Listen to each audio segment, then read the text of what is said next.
중학생들 중간고사가 끝났습니다. 시험 끝나고 나면 많은 아이들이 실수 탓, 학원 탓을 합니다. 그러면서 부모님들도 덩달아 학원을 옮겨야 되나 뭘 더 시켜야 되나 고민을 하시게 되죠. 하지만 부모님들 멈추세요. 지금 하려던 건 잠깐 멈추시고 진짜 본질을 보셔야 됩니다. 시험 못 봤다고 섣불리 학원을 옮기거나 뭔가를 더하고 추가하는 일, 어쩌면 그게 아이 공부를 망치는 지름길이고 다음 시험도 똑같이 망하게 만드는 원인이 될 수 있습니다. 그 이유가 뭔지, 더불어 시험 끝나고 진짜 우리가 바꿔야 하는 것은 뭔지 본질과 해결책을 짚어드리겠습니다. 안녕하세요, 조코치입니다. 중학생 자녀들 시험 끝나고 결과가 아쉽다 또는 결과는 나쁘지 않지만 시험 준비하는 과정 보니까 영 마음에 들지 않고 오히려 막 자만하는 아이 보면서 이대로 가다가는 언젠가 진짜 큰 코 다칠 것 같다 걱정되는 부모님들 계실 겁니다. 그리고 항상 그런 걱정과 불안은 새로운 대안을 찾게 만들죠. 하지만 불안한 감정이 이끄는 의사결정은 절대로 좋은 결과를 낳을 수 없습니다. 반드시 가장 중요한 것을 놓치게 만들기 때문인데요. 본질을 놓치게 만드는 시험 끝난 부모님들의 세 가지 실수 하나씩 짚어볼게요. 시험 끝나고 부모님이 하지 말아야 하는 일, 잘못된 의사결정. 첫 번째는 학원을 섣불리 옮기는 일입니다. 이번 중간고사 결과 받아보시고 마음이 쓰린 부모님들 많이 계실 거예요. 그렇게 학원에 돈과 시간을 썼는데 시험 점수 보고 충격받은 분들 계시죠. 게다가 옆에서 아이들까지도 시험 못 본 이유가 학원에서 안 알려줬어, 학원 기출에 안 나와 있었어 라며 시험 실패의 원인을 학원과 선생님 탓으로 돌립니다. 또 주변에서 누가 어디 학원을 다녔는데 성적이 많이 올랐다더라 이야기들이 들려오기 시작하고, 덩달아 아이들도 친구 누구누구가 어디 학원 다녔는데 이번 시험 엄청 잘 봤다더라 얘기하면서 나도 그 친구처럼 학원 옮겨달라 얘기합니다. 그런 얘기를 자꾸 듣다 보면 점점 부모님들 입장에서도 진짜 아이 말대로 학원이 별로라서 그런가? 아니면 애한테 학원이 안 맞나? 옮겨야 되나? 의구심이 들기 시작하죠. 근데요, 결론부터 말씀드리면 우리 아이가 시험 못 본 1번 이유요, 거의 80% 90% 확률로 학원 때문 아닐 겁니다. 우리 아이가 시험 못 본 이유는 시험 기간 시간에 쫓겨서 시험 범위 전체를 다 못 보고 갔거나, 아니면 다 보긴 했지만 꼼꼼히 제대로 안 봐서 내 걸로 못 만들었거나, 둘 중 하나거나 또는 둘 다일 겁니다. 본질은 여기 있어요. 자꾸 다른 데서 이유 찾으면 절대로 성적 안 바뀝니다. 반대로 시험 잘 봤다는 그 친구가 시험 잘 본 것도 마찬가지예요. 학원 때문이 아닙니다. 그 애가 열심히 제대로 올바르게 공부했기 때문이죠. 거기에 학원은 거들었을 뿐입니다. 물론 많이 양보해서 이번 시험 결과 우리 아이 학원에서도 더 잘 알려주고 더 좋은 자료 줬으면 시험 점수 조금 올랐을 수 있습니다. 근데 그걸 아이가 받아들이고 소화할 수 없으면 절대로 성적 안 나오고 지속 가능하지 않습니다. 그리고 단언컨대 그런 아이들 학원 옮겨도 결과 별로 다르지 않을 거예요. 시험 끝날 때마다 쇼핑하듯이 학원 옮겨 다니는 애들 중에 한두 번은 몰라도 꾸준히 계속 공부 잘하는 애들 단 한 명도 본 적이 없습니다. 진짜 제가 서울대생들 수백 명 만나보고 부모님들 수십 명 만나봤는데요, 공부 잘하는 애들 부모님들은 알아요. 설사 내가 시험을 못 봤다 해도 문제의 1번 본질은 학원에 있는 게 아니라는 걸요. 제가 그렇다고 무조건 학원 옮기지 말라는 말씀 드리는 게 아닙니다. 진짜 핵심은 이건데요, 섣불리 학원을 옮김으로써 아이에게 주게 되는 메시지가 매우 위험하다는 건데요, 결국 학원 때문에 시험을 못 봤다, 그래서 나 학원을 옮기겠다, 이거 뭡니까? 외부의 원인을 두는 거예요. 내가 시험을 못 본 진짜 이유 원인을 회피하고 남 탓을 하는 겁니다. 그런데 그런 아이에게 부모님들이 함께 동조해서 쇼핑하듯이 학원을 섣불리 옮겨주면요, 시험 못 본 원인이 네가 아닌 외부에 있다 인정해주는 거고요, 아이는 그렇게 또 스스로를 돌아보고 변화할 기회를 놓치게 될 겁니다. 그런 애들이 중학교 2학년 3학년 돼서도 또 고등학생 돼서도 시험 못 보고 나면 열심히 학원만 옮겨 다닙니다. 그런 맥락에서 시험을 못 봤다고 학원을 옮겨달라는 애한테 부모님이 해주셔야 하는 얘기는요, 학원 옮기는 거 좋다, 근데 지금 우리가 해야 할 일 1번은 학원을 옮기는 게 아니라 이번 시험 도대체 뭐가 부족했고 뭘 바꿔야 할지 일단 냉정하게 복기부터 하는 거다. 그러고 난 다음에 오히려 네가 뭐가 부족한지, 그래서 네가 뭘 쳐야 되는지를 파악하고 목적과 필요를 분명히 해서 옮기는 게 맞다는 말씀을 해주셔야 합니다. 친구 따라 학원 가고 싶은 게 됐든 아니면 시험을 못 봤다는 사실을 회피하고 싶은 마음이 됐든 아이들은 지금 감정 상태가 굉장히 파도치고 있습니다. 이때는 아이가 일단 잠시 멈춰서 차분히 생각을 하고 복기를 하고 진짜 문제를 파악할 수 있는 시간을 가질 수 있게 도와주시는 게 부모님들이 해주셔야 하는 진짜 역할이라고 할 수 있죠. 그러면 진짜 문제와 원인을 어떻게 찾을 수 있는지 그 기준에 대해서는 뒤에서도 말씀드리도록 할게요. 그럼 이어서 부모님들이 하지 마셔야 하는 두 번째 행동, 잘못된 의사결정은 아이가 시험 못 봤다고 다짜고짜 새로 학원 인강 과외를 추가하는 일입니다. 실제로 이 부분이 많은 부모님들도 많은 학생들이 시험 끝나고 나면 범하는 실수인데요, 초등때부터 우리는 이미 늘 결과가 나쁘면 뭔가를 추가하는 일에 익숙합니다. 문제집 사주고 학원 더하고 인강 끊고. 하지만 이렇게 되면 우리가 놓치게 되는 아주 중요한 본질이 두 가지나 있습니다. 일단 첫 번째는 이미 하고 있는 있는 것도 아이가 제대로 소화하고 있지 못할 가능성이 높다는 건데요. 이미 많은 아이들이요, 학원 인강 과외 또 그에 따른 숙제로 이미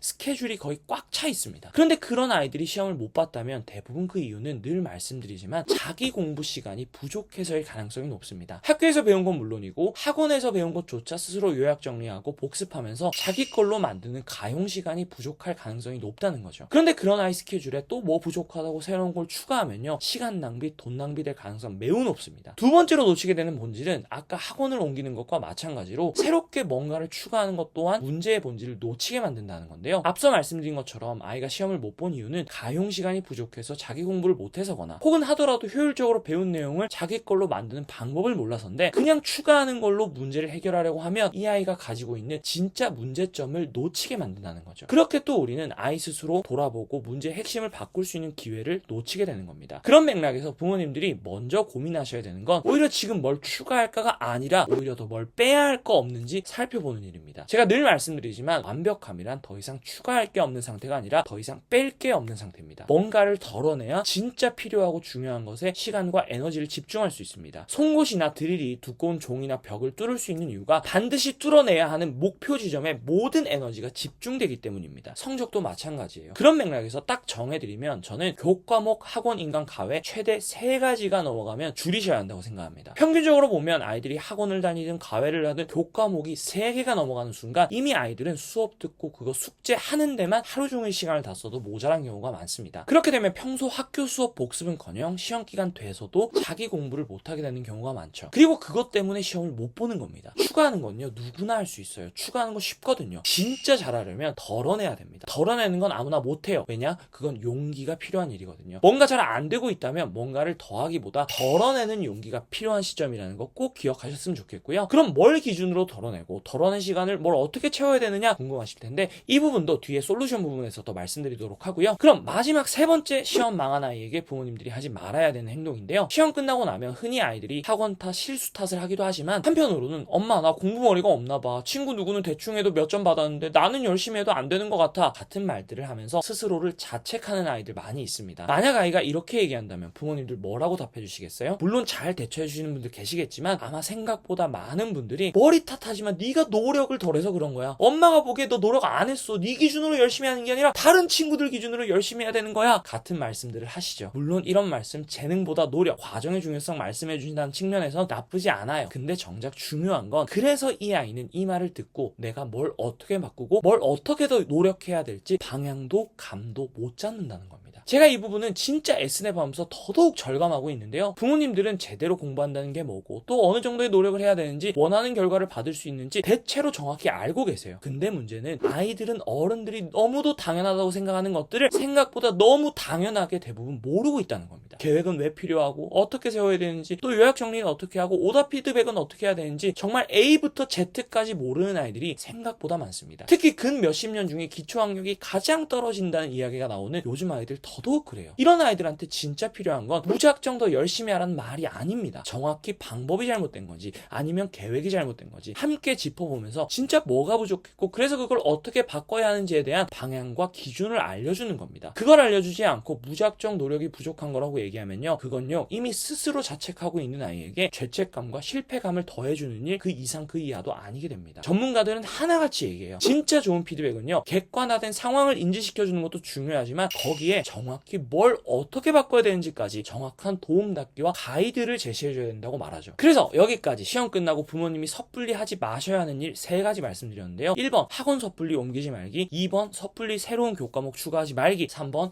자책하고 있는 아이에게 무작정 노력 탓, 의지 탓하지 말기. 만약 여기까지 동의가 되셨다면 이제 결국 남은 질문은 2가지입니다. 1번 그러면 진짜 복귀하면서 점검하고 바꿔야 하는 건 뭔데? 2번 그래서 그거 어떻게 바꿔야 되는데? 그래서 지금부터는 이 질문들에 대한 해답의 핵심을 2가지로 나눠서 설명드리고자 하는데요. 여기서부터 내용은 부모님들이 직접 아이들과 문답하면서 작성을 해보실 수 있게 제가 이렇게 복귀 피드백 페이퍼를 예시 양식으로 만들어 봤는데요. 제가 고정 댓글에 걸어둘 테니까 인쇄하거나 다운받으셔서 함께 살펴보시면 좋을 것 같고요. 또 제가 뒤에서 소개해드릴 5월 8일 중학생 대상 공부법 원포인트 레슨 때도 이 부분 가지고 이제 학생들 직접 저랑 복귀해볼 거니까요. 꼭 인쇄해서 올 수 있게 도와주시길 바라겠습니다. 그러면 이제 하나씩 살펴볼 텐데요. 먼저 크게 보면 복귀의 기준 2가지는 다음과 같습니다. 첫 번째는 수업 내용이나 시험 범위를 놓치거나 빠뜨리지 틀리지 않고 전범위 완전히 공부했는가. 두 번째는 시험 공부를 올바른 방법으로 제대로 했는가. 줄여서 완공, 올공 두 가지라고 할 수 있죠. 우선 완공부터 조금 더 풀어서 설명을 드리면 이런 겁니다. 제가 늘 말씀드리지만 중학생 아이들이 시험 못 보는 1번 이유, 시험 공부를 미뤄서든 계획을 제대로 세우지 않아서 시간에 쫓겨서든 시험 기간에 시험 범위 한 번을 다 못 보고 가는 겁니다. 그리고 또 다른 경우에는 분명히 나는 공부를 다 했다고 생각했는데 미처 시험 범위나 자료 아니면 수업 필기를 놓쳐서 그 부분에서 나온 문제를 틀리는 경우죠. 생각보다 두 번째 케이스도 정말 많은데요. 시험 범위를 착각하거나 아니면 선생님이 나눠준 프린트를 잃어버리거나 제대로 안 봐서 시험을 못 보는 경우가 많습니다. 결국 어떤 이유로든 내가 시험 범위에서 공부하지 못한 범위가 있다면 완공을 하지 못한 거고, 그러면 당연히 거기서 시험 문제를 틀리게 됐겠죠. 그랬을 때 우리는 이 문제를 세 가지 정도의 원인으로 쪼개서도 구체적으로 짚어볼 수 있는데, 첫 번째는 시험지를 꺼내놓고 틀린 문제들을 보면서 내가 교과서 프린트 수업 필기 중에서 시험 범위 중 놓쳐서 공부 못한 부분은 없었는지, 또 교과서를 보긴 봤더라도 날개 질문이나 탐구하기 같은 부분을 꼼꼼히 안 봐서 문제를 틀리거나 막히지 않았는지 살펴봐야 됩니다. 지금 짚어보지 않으면 그 다음 시험 때도 똑같이 이 부분 놓치고 똑같이 틀릴 겁니다. 그리고 이제 두 번째인데요. 시험 계획을 제대로 세웠는가를 짚어봐야 됩니다. 특히 지난번 설문답 영상에서도 서울대 멘토들이 지적한 중학생들의 핵심 문제 중 하나가 바로 아이들이 시험 기간과 시험 범위 전체라는 숲을 못 봐서 큰 그림을 못 그리고 시험 전체에 큰 계획을 못 세운다는 것이었는데요. 실제로 대다수의 아이들이 시험 계획을 세우지 않거나 세우더라도 대략 오늘이나 내일 해야 하는 일 정도만 머릿속에 있는 경우가 많습니다. 그런데 여기서 진짜 제대로 된 시험 계획이라 함은 1번 나에게 주어진 가용 시간은 얼마인지, 2번 공부를 하는데 걸리는 소요 시간은 얼마인지, 3번 그래서 내가 이번 주에 어디까지 할 수 있고 끝내야 하는지를 고려하고 포함시킨 최소 주 단위의 공부 계획이 세워졌을 때 우리는 제대로 된 시험 계획을 세웠다고 할 수 있습니다. 그렇기 때문에 우리가 점검해봐야 되는 지점은, 첫 번째, 내가 한 소단원을 공부하는데 걸리는 시간을 정확히 알고 있는가. 두 번째는 시험 범위에 해당하는 소단원을 주 단위, 1단위로 쪼개서 계획을 세웠는가입니다. 왜 소단원 단위로 계획을 세워야 하고 소단원 단위로 공부 소요 시간 아는 게 왜 중요한지는 지난번 조코칭 44부 영상에서 설명드렸으니까요. 지금 카드에 걸려있는 영상을 참고해 주시고요. 만약 이렇게 계획 세우는 방법을 모르고 있다면 이 아이는 계속 시험 기간에 어려움을 겪게 될 겁니다. 왜냐하면 앞으로 공부할 과목의 가지수, 공부해야 될 양은 계속 늘어날 거고 반대로 시간은 점점 더 모자라질 겁니다. 절대 계획을 세우지 않고 시험 공부 불가능합니다. 그래서 이 부분을 다시 한번 꼭 짚어봐 주시고요. 세 번째는, 만약 내가 계획을 세웠다면 계획 중 몇 퍼센트를 실행했는지 점검해 봐야 됩니다. 그리고 그 계획이 계획대로 실행되지 않게 만든 요인이 뭔지를 고민해 봐야 되는데, 예를 들어 내가 예상보다 가용 시간이 부족했을 수도 있고 반대로 내가 예상한 것보다 공부하는데 소요 시간이 더 걸렸을 수 있습니다. 또 한편으로는 계획은 제대로 세워졌는데 그걸 실행하는 데 있어서 여러 방해 요소가 있었을 수 있습니다. 스마트폰이나 유튜브 같은 공부 방해 요소에 시간을 허비했을 수도 있고, 반대로 아까 학원 파트에서 말씀드린 것처럼 시험 기간 되면서 오히려 학원 숙제가 더 쏟아져 나와서 그걸 소화하느라 제대로 자기 공부를 할 시간이 부족했을 수도 있죠. 많은 부모님들이나 학생들이 이 문제에 있어서 특히 단순히 의지 탓, 게으름 탓, 핸드폰 탓을 하는데요. 탓에 그치지 않고 변화를 주려면요, 정확하게 실행이 몇 퍼센트 됐는지 점검하고, 또 실행이 안 된 요인이 있다면 실제로 그 요인 때문에 내가 허비한 시간이 어느 정도 되는지를 정확히 점검해봐야 다음번에 같은 문제를 겪지 않을 수 있습니다. 막연하게 진단하면요, 해결책도 막연하고 변화를 만들어낼 수 없습니다. 정확하게 적어보고 기록하면서 눈앞에 그 문제를 끄집어내 봐야 다음번에 계획을 세우고도 계획 달성에 실패하는 일을 막을 수 있다는 점 꼭 기억해주세요. 그래서 여기까지 먼저 완공 부분에서 세 가지, 이제 시험 범위나 자료에서 놓친 건 없었는지, 또 시험 계획을 제대로 세웠는지, 계획 세웠다면 실행률과 방해 요인은 무엇이었는지를 점검해봐야 된다 말씀드렸고요. 그럼 이제는 두 번째, 올공, 즉 올바른 방법으로 제대로 효율적으로 공부했는가를 점검해봐야 되는데요. 제가 지난번 조코칭 44부 영상에서 최소한의 시험 공부 루틴이라고 해서 3단계의 완전학습 루틴에 대해 말씀드렸는데요. 1단계, 3번 이상 교과서 프린트 자습서 보면서 개념 복습하기.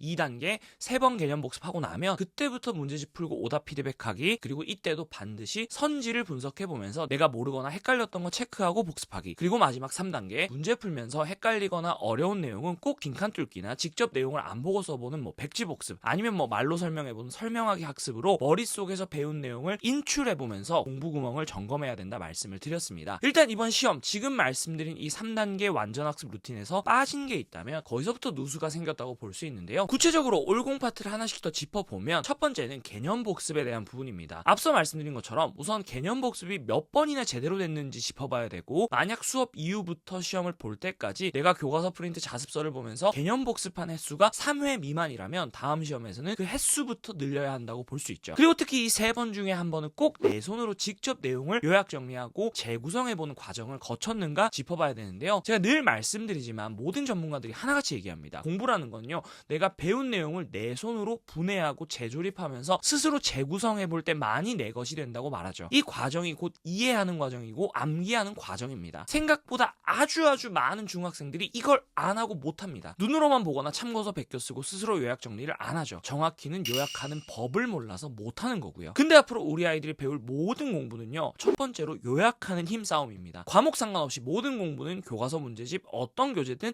텍스트 기반으로 이루어집니다. 그걸 제대로 읽고 그 안에서 중요한 걸 압축해서 머릿속에 효율적으로 잘 집어넣을 수 있느냐가 학습의 핵심이라는 거죠. 독서 많이 하고 국어 잘하는 애들이 공부 잘한다는 이유가 여기 있는 겁니다. 요약을 못한다면요, 요약하는 방법부터 배워야 합니다. 그게 공부의 기본이에요. 요약하는 방법 관련해서는 조코칭 어떤 영상 보시면 도움될지 제가 정리해서 뒤에서 공유 드릴 테니까요. 잠시 기다려주시고 올공 파트 두 번째로 살펴볼게요. 아이들이 시험 기간에 가장 많이 시간을 쓰는 문제집 풀이 과정에 대한 부분입니다. 한마디로 문제집도 올바르게 풀 때 푸는 의미가 있고 가치가 있는데요. 뒤집어서 문제집을 풀면서 의미 없이 시간 낭비, 돈 낭비하는 아이들의 공통점, 딱 이걸 보면 압니다. 문제집에 답 체크한 거, 채점한 거 외에 아무 표시가 없어요. 그러면 그 문제집 풀면서 시간 날린 겁니다. 지난 영상에서도 말씀드렸지만 공부 잘하는 학생들은요, 문제를 풀 때부터 내가 이 답을 맞히는 것보다 더 중요한 게 이 선지 중 하나라도 헷갈리는 게 있으면 그걸 찾고 내 걸로 만든다는 목표의식이 있다는 겁니다. 그리고 그런 선지를 찾으면 이렇게 노트에 정리를 하고 다시 복습을 할 수 있는 상태로 만들죠. 또 틀린 문제가 있으면 그 내용 또한 다시 문제집이나 노트에 이렇게 정리를 해서 내 공부 구멍을 채우는 과정을 꼭 거치게 됩니다. 만약 선지 분석과 오답 피드백이 제대로 되지 않았다면 이 학생은 문제집을 제대로 푸는 연습이나 습관이 들어있지 않은 거고, 이 습관을 바꿔야 앞으로 어떤 문제집을 풀어도 시간 낭비, 돈 낭비 안 할 수 있는 겁니다. 마지막 올공 파트 세 번째는요, 스스로 인출학습을 하는가인데요. 왜 인출학습 중요한지는 뭐 말씀 안 드려도 잘 아실 겁니다. 한마디로 내가 뭘 알고 뭘 모르는지 점검하는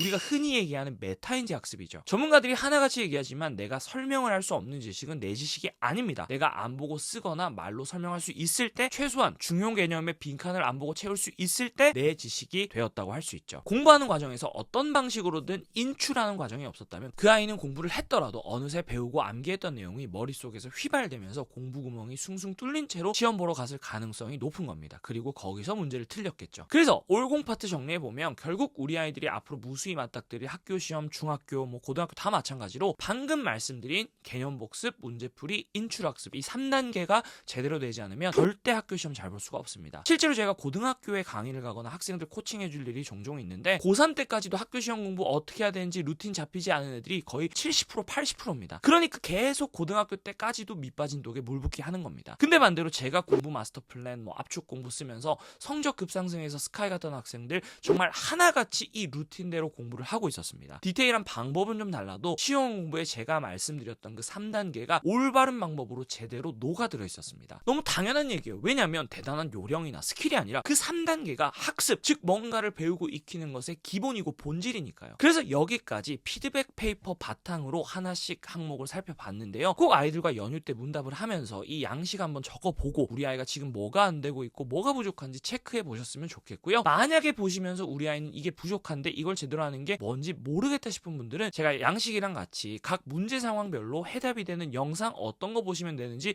정리해서 고정 댓글에 함께 공유 드릴 테니까요. 그거 보시면서 뭘 어떻게 바꿀지 구체적인 솔루션 얻어 가셨으면 좋겠습니다. 그러면 이제 마지막으로 지금부터는 앞서 말씀드린 복귀 피드백 하기가 여전히 좀 막막하다, 아니면 추천해드린 영상 다 보기 어렵다, 이런 분들을 위해서 딱 오늘부터 우리 아이들 꼭 적용해야 되는 공부 습관 3가지만 말씀드리고 마치려고 합니다. 첫 번째는요, 당일 복습 습관입니다. 그날 배운 건 반드시 그날 복습하는 습관이죠. 실제로 S냅에서 중학생들 공부법 가르치면서도 가장 첫 번째로 가르치는 공부 습관인데요. 결국 이 습관이 중요한 이유가 뭐냐면, 크게 보면 시험 범위 한 번을 다 못 보고 가서 시험 못 보는 게 가장 큰 이유라 말씀드렸잖아요. 그럼 해결책은 뭡니까? 미리 공부하는 겁니다. 보통 주요 과목 하루에 2-3개 정도 듣는데 하루 30분만 딱 투자해서 그날 수업 학습 목표 쓰고 학습 목표 위주로 2-3줄만 요약하면요, 시험 기간 때 공부량 거의 절반 가까이 줄일 수 있습니다. 두 번째는 플래너 쓰는 습관인데요. 평소에 계획 안 세우다가 시험 기간에만 계획 세워서 공부한다? 어불성설입니다. 더불어 꼭 강조하고 싶은 게 중학생들이 평소에 플래너 쓰면서 꼭 연습해야 되는 게 있는데 바로 가용시간, 소요시간 체크하고 우선순위를 스스로 정해보면서 공부하는 겁니다. 시험 기간에 정확하게 주어진 시간 안에 주어진 범위 공부하려면요, 이게 돼야 돼요. 평소에 내가 고정 스케줄 체크하고 공부하는 데 걸리는 시간 체크하면서 시간 관리하는 연습해야 하고요. 또 시간이 없을 때 중요하지 않은 것부터 버리는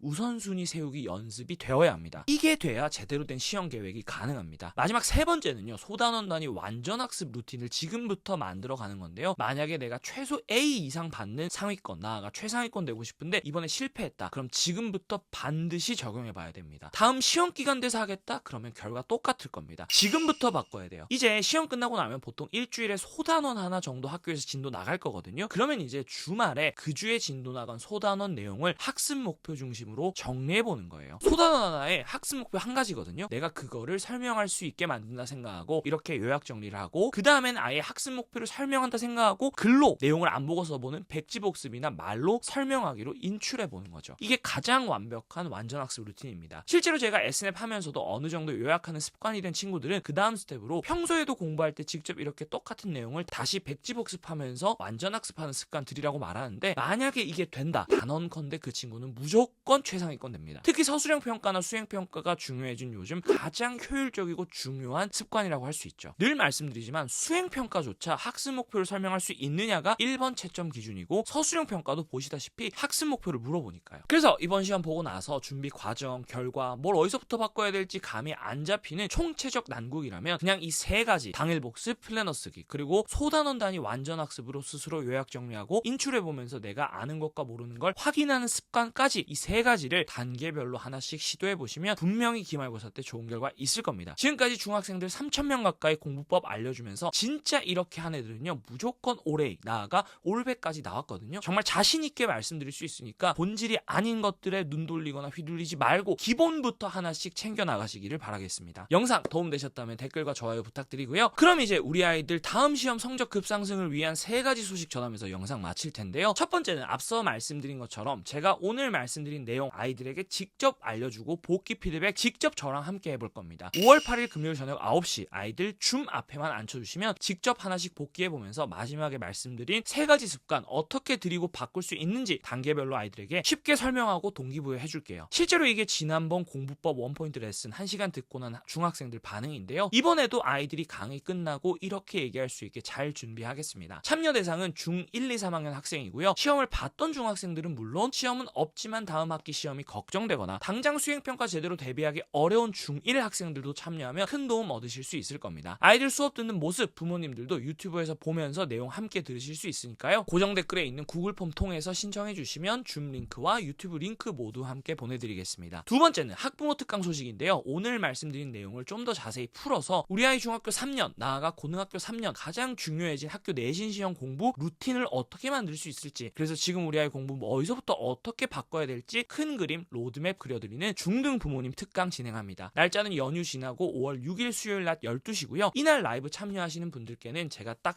10장으로 정리한 중학생 7가지 필수 공부 습관 무엇이고 어떻게 만들어갈 수 있을지 자료 공유 드릴 테니까요. 참석하셔서 도움 받으셨으면 좋겠습니다. 만약에 이날 시간 안 되시는 분들은 5월 8일 금요일 밤 원포인트 레슨 끝나고도 학부모 특강 다시 한번 진행하니까요. 둘 중 편한 시간에 참여해 주시면 되고요. 두 번의 특강 링크 또한 원포인트 레슨 구글 폼 신청해 주신 분들께 모두 보내드리겠습니다. 마지막 세 번째 소식은요. 중등 공법 코스 S냅 5월 개강반 소식입니다. S냅 코스에서는 오늘 말씀드린 것처럼 중학생 친구들이 제대로 된 계획, 올바른 방법으로 오늘 말씀드렸던 두 가지 완공과 올공 모두 해내는 30일 시험 공부 루틴을 스스로 세우고 실행하는 걸 목표로 하는 10주 코스 프로그램입니다. 계획과 방법이란 두 가지 축에서 필요한 공부법들을 단계별로 저에게 배우고 2주마다 서울대 재학 중인 담임 멘토와 1대1 멘토링을 하면서 어려웠던 공부법 맞춤 코칭 받고 2주마다 함께 공부 목표 계획 세워서 매일 점검하는 프로그램입니다. 그리고 프로그램을 하는 과정에서 매일 아침 저녁 줌 스터디를 통해 동료들과 함께 공부를 하고 또 제가 진행하는 문물타임 통해서 공부하면서 궁금하고 어려운 점을 해소할 수 있는 시간 또한 갖게 될 텐데요. 공부법을 배우는 데서 그치지 않고 1대1 멘토링, 줌 스터디, 문물타임을 통해서 어떻게든 하게 만들어 드리겠습니다. 자세한 내용은 고정 댓글의 신청 페이지 통해 살펴보실 수 있고요. 또한 자세한 프로그램 내용은 5월 6일 학부모 특강 또 5월 8일 원포인트 레슨 끝나고 다시 한번 설명드리도록 하겠습니다. 곧 정원이 마감될 예정이니 필요하신 분들은 미리 신청하셨다가 5월 8일 원포인트 원포인트 레슨 듣고 학생들과 상의해서 취소하셔도 되니까요. 필요한 기회 놓치지 않으시기를 바라겠습니다. 아무쪼록 오늘도 제가 드린 얘기 도움 되셨길 바라고요. 그럼 저희는 5월 6일 학부모 특강, 5월 8일 원포인트 레슨에서 뵙도록 하겠습니다. 특강 신청 그리고 복귀 피드백 페이퍼 양식 모두 고정 댓글 참고해 주시길 바라겠습니다.